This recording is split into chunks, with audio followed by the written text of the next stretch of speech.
Your voice gets louder, you can feel your pulse go crazy, and you just can't take it any longer. And finally, you lose it, and your temper gets the best of you. And then you unleash a way of destruction that comes out of your mouth. And it feels powerful, and you're totally justified in doing so, because the person you're going after deserves every last bar, right? But sooner or later, you're gonna come down from that high and realize that you hurt someone. And then the sadness comes rolling in. I mean, you're a follower of Jesus, right? Then why does this happen? Colossians 3:14 says, "And over all these virtues, put on love, which binds them all together in perfect unity."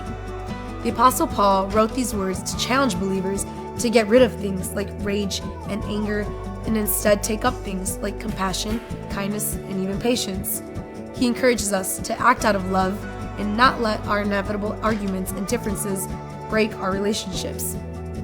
So this time you may have failed, and you probably might do so again because we're all sinners.